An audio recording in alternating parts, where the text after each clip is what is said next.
các bạn. Và ngày hôm nay đã là 3 ngày từ lúc mà Xanh cùng các anh em ra đảo, và kết quả lợi nhuận trong 3 ngày đó thì Xanh sẽ chia sẻ cho bạn ở trong phần lịch sử các bạn nha.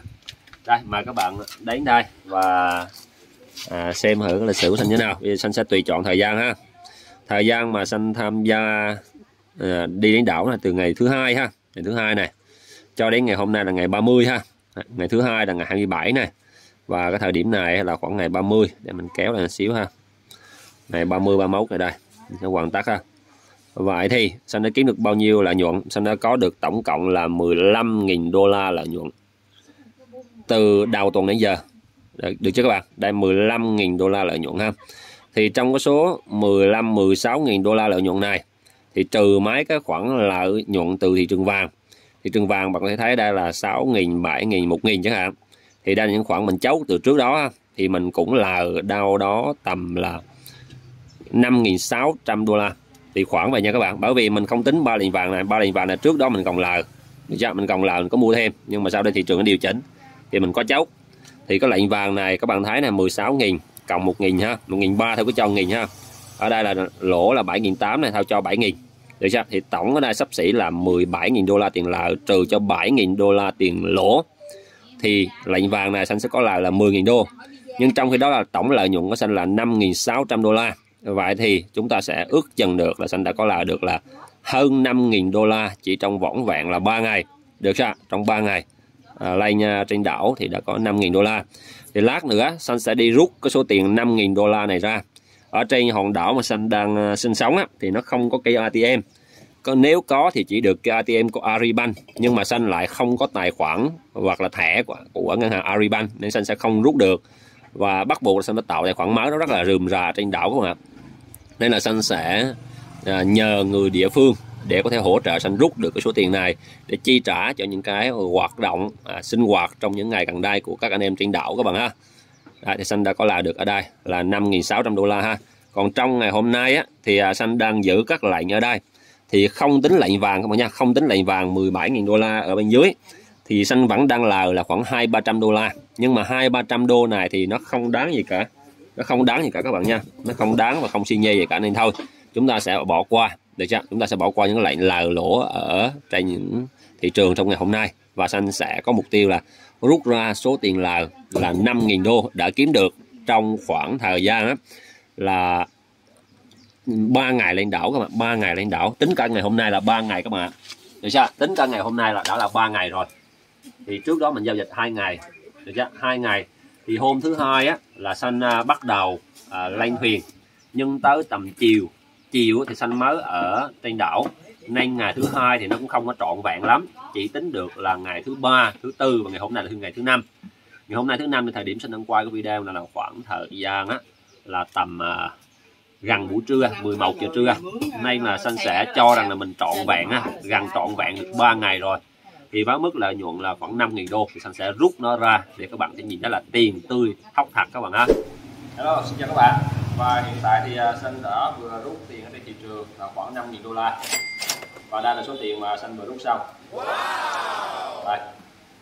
Đây, mình nhờ bạn cameraman quay lại gần ha. Đây, cọc này đây. Vừa rút xong các bạn.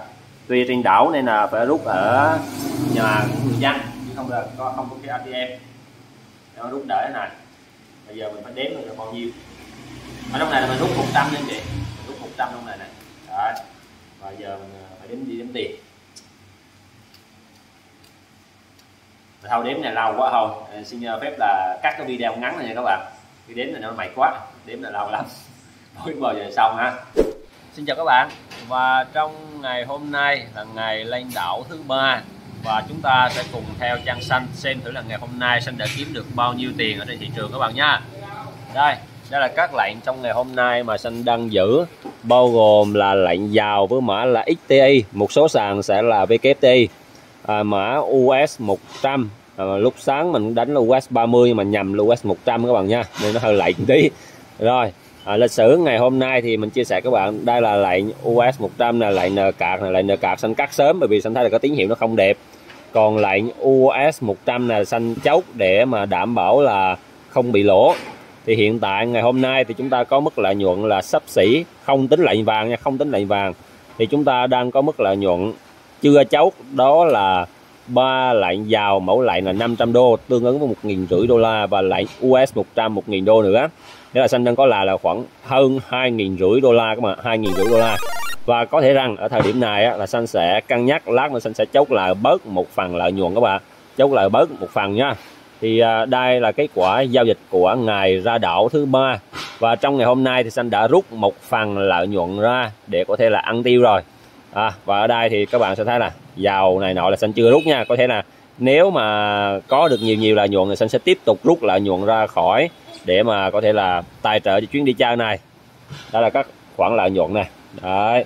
Còn tại sao mà Xanh giao dịch ở những lệnh vào lệnh US 30, US 100 này thì các bạn có thể là xem ở trên kênh Telegram của Xanh, bởi vì Xanh có phân tích và chia sẻ ở trên đó, cũng như là Xanh thường xuyên nhận định các thị trường để chia sẻ cho cộng đồng. Rồi, vậy là ngày hôm nay thì chúng ta đã có mức lợi nhuận ở thời điểm hiện tại là hơn 2.500 đô la, tính với khoảng là sáng nay vẫn còn dư được 200 đô la nữa, là khoảng ít nhất cũng 2.700, 2.800 đô la. Và lát nữa thôi thì các khoản lợi nhuận này có thể là còn tăng thêm, và Xanh có thể là kiếm được trung bình trong ngày hôm nay là từ 2.500 cho đến 3.000 là có khả năng hoàn toàn đạt được các bạn ạ.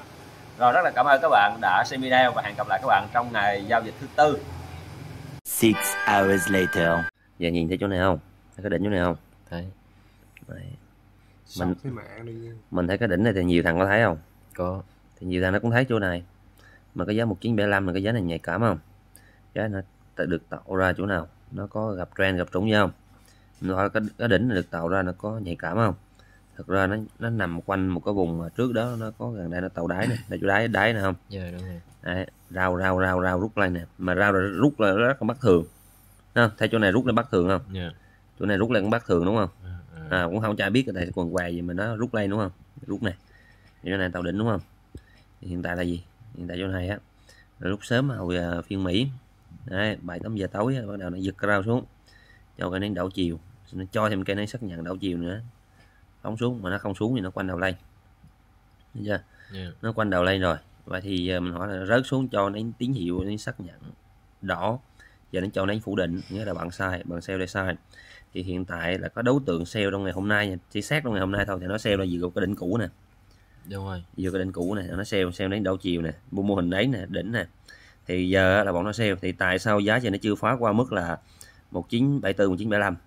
Đó là bởi vì nó cho tụi mà giờ SL và Entry á là lên này để cho tụi mà nhả ra. Sau khi cái tụi này thoát ra một phần thì vẫn còn những thằng khác là cố gắng gồng hy vọng là nó quanh xuống. Thì càng gồng càng cháy, bởi vì bọn nhà cái là thấy bọn này chắc chắn là sẽ gồng, thì càng gồng càng cháy, mình càng mua lên, mình càng phải mua mạnh lên luôn, mua và phá cái này nè, phá cái rau này. Đấy, thì ở đây chúng ta suy nghĩ là cái chiều thường mình đặt mình rất là dễ vào chiều là người mua hoặc người bán. Nhưng đây hãy hiểu rằng chiều của nhà cái là nó thèm ăn thịt lắm, bởi vì bọn này đang gồng ở trên này, toàn ở trên 70, 75, 76 này, thì mình phải đẩy mạnh lên luôn. Đấy, thì mấy những phút cuối này mình phải càng mua vào thêm. Đấy, mà càng mua vào thì mình phải càng dứt nó. Mình phải vào mình dứt nó chứ, không mạnh đúng không? Đây cái đỉnh đúng không? Thấy đỉnh đừng sợ, nhảy vô dứt. Đấy, đây giờ đã mở 2 lót đây nè, bây giờ mình cứ me đỉnh dứt, nhảy vô dứt. Bởi vì sao? Bởi vì ngay cái đỉnh là nguy hiểm, là sợ đảo gì? Sợ đảo chiều đúng không? Đúng rồi. Vậy nếu mà nó đảo chiều thì mình phải có cái mốc nào đó để phòng hộ cái rủi ro. Ít nhất á, là thọt xuống là 71 mình thoát ra.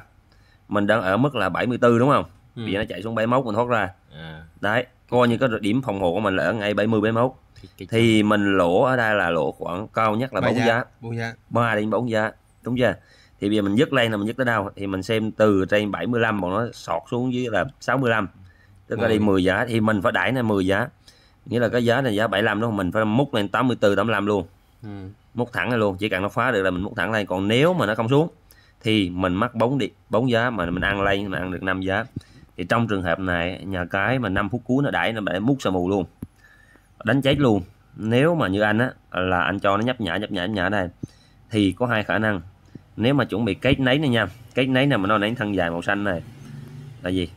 Là giá nó bị Entry hết một kiểu nó nhả ra rồi. Nhưng mà vẫn còn những thằng sống sót là nếu đặt SL phía trên. Nó đặt SL phía trên là vẫn còn sống. Đúng SL trên này chưa giờ SL entry thì vẫn còn sống. Vậy thì bọn này mà nó nhả hàng ở đâu thì đương nhiên là kèo sale này nó sẽ yếu đi. Chắc chắn là những thằng trụ thị trường đang bán xuống sẽ yếu đi. Đấy, thì những thằng này là những thằng nghĩ chắc không có gì đâu, qua cơn mưa là lắc nó đóng là chết mẹ luôn. Nên mình kèo này là mình càng phải mua vào. Đây, nhà cái nó đang giật nè. Thì nếu á mà nó đẩy đây luôn á thì ngon, sắp tới là mình trụ luôn. Còn nếu mà nó giật xuống đây á, cũng không sao cả, vì đừng có sợ. Nhà cái nó đánh tới đây là nó sẽ giữ nén kiểu này thôi. Nó giữ nén kiểu thằng dài nè. Mình cứ me cái giá này là bọn này đã thoát nè, xác định một nửa chiều sale đã thoát là mình phải mua lên luôn. Mà mua á thì như anh mua là còn hơi sớm. Lát á mình vào trước một vàng, lát nó đóng này cái đóng đen cây đúng không? Đóng cái này cái là mình vô luôn. Mình vô ào ạt lên luôn, mình ăn lên 84 luôn. Rất mạnh luôn chứ sợ gì. Đúng không? Giá nhà cái rõ ràng nó đẩy đến thằng dài mà. Nó đẩy này, khối lượng tăng theo mà, đâu có sợ gì đâu. Đây là cái bãi rồi, cái chú dính bãi rồi. Thì mình này phải mua mạnh. Bây giờ anh đã mua này, hay anh mua chưa? Anh dứt sẵn đóng cho nó 4 lót rồi, lát nó lên nữa anh đóng cho thêm 2 lót nữa. Lát anh đóng lên, nó lên đóng cho 2 lót nữa. Xem thằng nào cháy. Gì nữa, mình đóng cho nó 2 lót nữa. Cái cú phiên nó mới đánh đẩy cháy kìa. 3 phút nữa. Đó, thì kệ thôi, nhưng mà mình phải mua đóng cho cháy luôn. Rồi nó phá nhích trên này cái là mình đóng cháy luôn tụi nó luôn. Cháy mình cháy tụi nó ói mửa ra quần luôn. Vì bắt buộc chú nào sale theo cái này mà sale theo cái tín hiệu từ đỉnh nè, tín hiệu từ nấy nè là cháy theo nấy, mà cháy theo nấy thì bắt buộc nó ăn tới đâu ăn hết nấy tụi này. Xuống nhiều. Mình lì tới này mình còn phải lì, mình mua người ta tới chỗ này người ta sợ đúng không? Mình càng phải lì hơn, mình phải đánh theo nhà cái là mình lì, mình đánh lên. Này, mình lì mình đánh theo nhà cái. Rồi xong. Rồi, chốt lên rồi. Rồi. Thì cái đây cái lên không biết nha, mà đánh trước khi nhà cái nó đẩy thì mình cứ nó càng, anh nói thật cho chỗ này bọn nó càng phòng thủ tụi nó càng tấn công. Bởi vì sao? Bởi vì em giống như em đi đá boxing thôi, em càng thủ nó càng đấm vào mặt em. Đúng không? Cách để em phòng thủ tốt nhất là em phải tấn công lại nó. Chứ không là em chỉ có ôm mặt thôi. Đấm em suốt mặt suốt ngày mà em càng thủ nó càng đấm. Thì bọn này là hiện tại những thằng sale này là nó đang thủ hết. Nguyên một dàn không thằng đằng dám nhói hó hé khi mà giá đi lên, mà không thằng dám hó hé đi sale xuống. Nhưng nó sẽ đứng nó thủ. Mà càng thủ thì nhà cái nó càng tấn công, tức là những thằng mà mua lên như anh sẽ càng tấn công lên, đẩy lên. Đẩy nó ép thế này, bắt buộc phải nhả hàng ra. Thì mình cứ chờ nó đục lên cái mình mua. Đục một cái mình nhảy cho mình hút nó. Còn nếu mà giả sử nó đánh thế này mà nó dụ nè mà tụi nó nhảy hàng ra thì có thể là đánh cái y chang này luôn, nó không lên được thì mình chịu. Nhưng giả sử cây tiếp theo đóng cái nến xanh lên trên này thôi hút luôn nè. Cây này hơi khó này, cây này vẫn là 11 giờ hơi vẫn là hiểm á. 45 giờ cho mấy. Cây này hơi cực, nhưng mà đại loại mình sẽ hình dung là nếu mình lên á, đóng cây khoảng là cây nấy 11 giờ kết thúc sang 12 giờ mà nó vẫn còn xanh á là mình biết còn đang còn ăn. Nếu không có gì thì chủ yếu bọn nó điều chỉnh đến tuần nè, bởi vì ngày mai á, đến tuần và đến tháng khá là quan trọng. Đó, lấy nó giữ ở trên cao tốt nè. Tầm bây giờ đã giá là 74 đúng không? Mình giữ 88 mấy là được rồi, đã đẹp rồi. Sẽ lấy thằng dài, hai phần rau này sẽ bằng nhau. Nếu như cái đánh lên hai rau sẽ bằng nhau. Thăng rất là mạnh mà hai rau bằng nhau, tức là cho là đây là lấy cho biết xu hướng trong dài hạn còn tăng nữa, từ những tháng sau còn tăng nữa. Thì chủ yếu là cách chơi của nó thôi, nó muốn điều chỉnh lấy như thế nào. Còn đến tuần á thì đây, đến tuần thì hiện tại nếu không có gì á, thì về nguyên tắc tuần, chẳng hạn tuần này đúng không, thì thường cái nến treo cổ rất là khó xuất hiện, nó không giữ được này đâu. Ví dụ đầu tuần nó giảm xuống một cái, tuần nó lên thò nó lên tới đây, nó lên nó chạm lên cái xong thụt nó lại cũng được. Thì kiểu đấy mình sẽ kỳ vọng nó đi lên luôn, nó phá nó đậu để đậu mà thành nó doji đến xoay chiều thì nó ngon. Còn ngày mai nữa mà này, ngày mai là cái tháng, có nghĩa là mình sẽ chờ đà là phải tray còn thủ trên này xíu này. Giờ cũng chưa biết là ăn thua gì từ thị trường cả. Nó cũng đang dỗ đúng không, nó đang dỗ đứng sát rồi đúng không. Đứng sát thôi, sát là chỉ có chết, bọn này chỉ có phòng thủ không thể nào tấn công được, bọn sale chỉ có phòng thủ thôi. Đúng rồi. Chỉ bọn sale chỉ có thể là phòng thủ là bán xuống, chứ hoặc là nếu nó không bán được thì nó bắt buộc phải thoát ra hoặc là đứng ngoài. Khả năng là sale giờ là rớt rồi nè, giật lên cây 75 là sale rớt rồi. Sale rớt rồi nè, có thể này. Thì nhờ bọn này nó càng tấn công thì mình hỏi là tâm lý của bọn sale nó làm gì. Thì bọn sale gì có thủ thôi, mà càng thủ nhà cái nó càng đấm lên. để nhả ra mà, mục đích đánh cho nó nhả ra vì những thằng mà xe hoặc là cũng đang đó, hoặc là cũng đang hy vọng là sẽ giống như cái nến đỏ rút râu xuống đó, nhưng mà rồi nó cứ đâm lên rồi nè. thấy chưa, phóng lên có màu khai phúc chứ máy, mục đích của nó đánh rớt chỗ này là bọn nó sẽ bị dính SL nè. Với SL xong giá điều chỉnh lại này, nó hạ nhiệt xuống này nè, thì nó hạ nhiệt xong lát nó cũng bò lên thôi, nhưng mà cơ bản là mình hiểu là tại sao nhà cái đánh lên. Mẫu hình ấy nhưng mình càng thấy thế nào mình càng phải đánh lên thêm, biết không biết ăn bao nhiêu phải đánh lên. Đấy, thì nguyên nhân lúc nãy mà anh mua anh tổng cái là một á là cái mẫu hình ấy là biết là bọn nó sale là sale cái gì, sale theo là đỉnh. Thứ nhất là bắt đỉnh, thứ hai nó cho rằng xu hướng này xu hướng tiếp diễn giảm có thể như vậy. Đấy, hoặc là thứ ba nó vẽ cái trend nó kêu phá trend này, chẳng hạn phá trend này nó vẽ cái chỗ này, có nhiều cái lý do để người ta có thể là bảo là sale ở trong trường hợp này. Đấy, ví dụ ông vẽ nào ông vẽ vào thì không biết, ông thấy nó phá nó đục cái trend như thế này chẳng hạn như này, ông thấy nó rớt xuống, hoặc là ông thấy đỉnh, hoặc là ông thấy nấy, thì bộ nấy này là bộ nấy đảo chiều. Đây ông thấy đỉnh ông sale xuống, mà sale xuống dây này, mà dây này nó tới đây luôn, nó không phá qua, nhưng tới đây là không biết là các chú là đang đặt dừng lỗ hết trên đỉnh. Một số chú giá SL entry là dính, một số chú này giá cách cái điểm đỉnh là khoảng 3 giá thôi, 3 giá thôi là chắc chắn cháy khoảng là 74 75 đúng không, nó lên tới 78 thì khoảng lát nó lên tới 78 tầm này là cháy rồi, 3 giá là đảm bảo cầm cái cháy. Đấy, thì kiểu gì nó cũng bò như này, điểm nhân lát nó lên tới 78. Mà trong quá trình này thì bọn nó sale xuống, mình hỏi là nó sale xuất hiện ở đâu.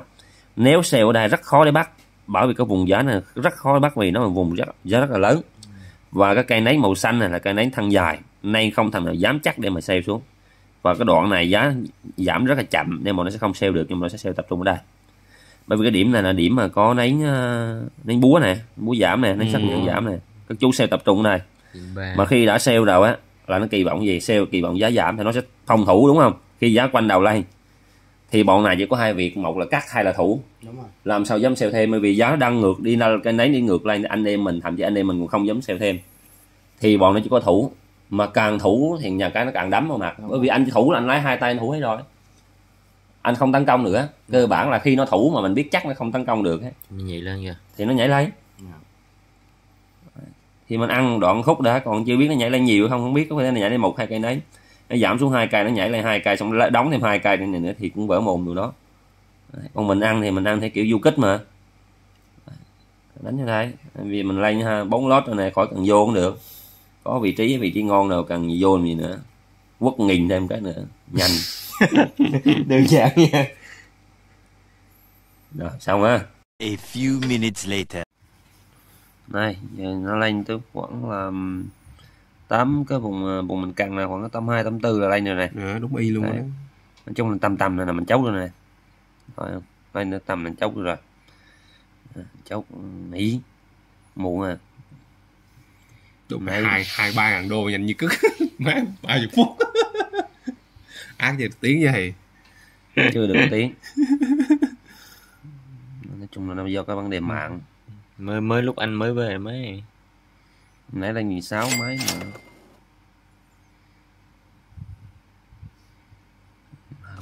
Được nào xong. Ê coi chừng chốt lại, chốt đúng, chốt đặt lại kìa. Nó đánh kệ nó bỏ thôi. 5.800. 5.800. Nếu bạn thấy những chia sẻ của Xanh là hay và hữu ích, hãy ủng hộ Xanh ra thêm những video mới bằng một nút like và subscribe của kênh YouTube. Nhấn vào nút hình quả chuông bên cạnh để mỗi khi Xanh ra những video mới thì bạn sẽ là người đầu tiên nhận được thông báo. Tiên Xanh xin cảm ơn và hẹn gặp lại các bạn trong những video tiếp theo.